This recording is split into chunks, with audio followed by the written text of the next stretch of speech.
What if I told you there's a concept so profound, so ancient, that it claims to describe what existed even before God, before time, before the universe itself? It's a forbidden truth, a secret whispered through millennia by philosophers and mystics. This is the story of the monad. So, what is the monad? The word comes from the ancient Greek manas, meaning unity or oneness. But it's so much more than that. Imagine the ultimate source, the absolute beginning of everything. Not a person, not a being with thoughts or desires, but a pure, singular, indivisible point of potential. This is the monad, the totality of all existence. The uncaused cause from which everything, and I mean everything, springs forth. To truly grasp this, let's travel back to ancient Greece, to the school of Pythagoras. We know Pythagoras for his theorem, but his philosophy ran much, much deeper. For the Pythagoreans, the monad was the first principle of everything. It was the origin of all numbers, and since they believed the universe was built on mathematics, the monad was the origin of reality itself. Think of it like this. From the monad, the number 1, emerges the dyad, the number 2. This creates the first separation, the first relationship. From there, the triad, the tetrad, and all other numbers follow, weaving the complex tapestry of the cosmos. The monad brings order from chaos, harmony from discord. It's the divine spark that turns a blank canvas into the masterpiece of creation. This wasn't just abstract math. It was a cosmic blueprint, and the monad was the architect's first, definitive point on the page. Now, let's journey into a more mystical and controversial realm, Gnosticism. The Gnostics were early Christian mystics with a radically different view of creation. For them, the monad was the true, ultimate God, a being of pure light, perfection, and absolute transcendence. It is so complete, so perfect, that it doesn't create in the way we think of it. It doesn't build or fashion the world. Instead, it emanates.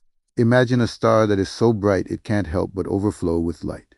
That's the monad. It emanates divine energy, giving rise to a realm of pure perfection called the Pleroma.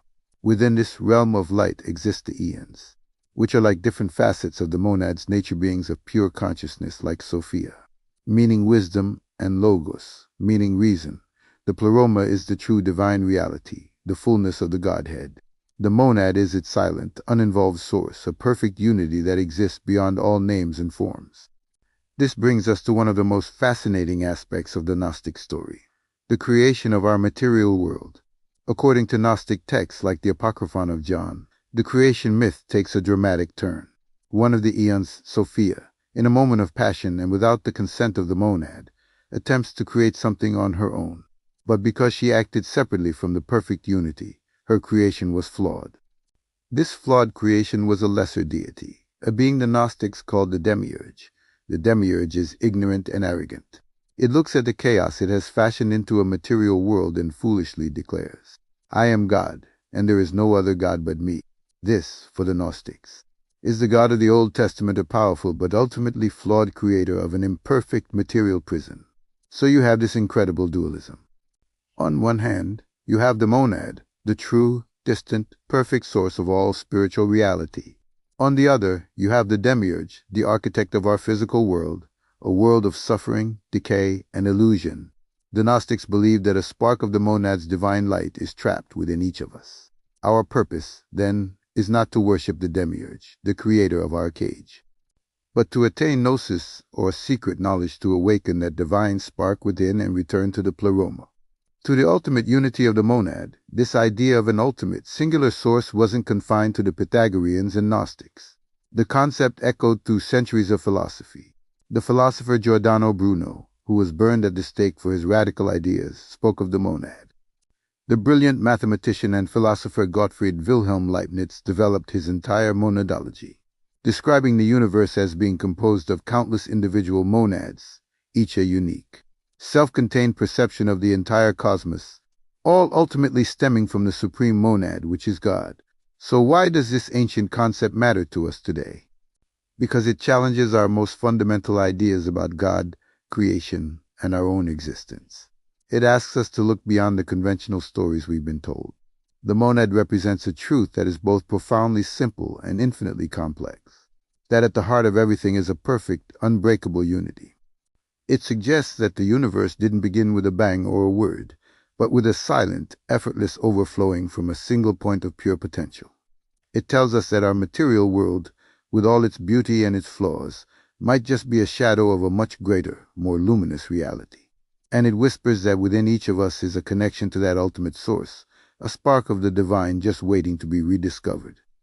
The story of the monad is a forbidden truth because it dethrones the traditional creator gods and points to something beyond them. It suggests that the ultimate reality is not an authority to be obeyed, but a unity to be realized. It's a radical idea that empowers the individual seeker, telling them that the key to the kingdom of heaven isn't in a scripture or a church, but within their own consciousness. Whether you see it as a mathematical principle, a philosophical absolute, or a mystical source, the monad forces us to ask the biggest questions. What is the nature of reality? Where did we come from? And what is our ultimate destiny? It's a journey beyond creation, beyond God as we know Him, into the silent, brilliant heart of the One. Thank you so much for joining me on this deep dive into the mysteries of the monad. If this sparks something in you, don't forget to like, subscribe, and hit that notification bell for more explorations into the lost truths of our world. Let me know your thoughts in the comments below. Until next time, keep questioning.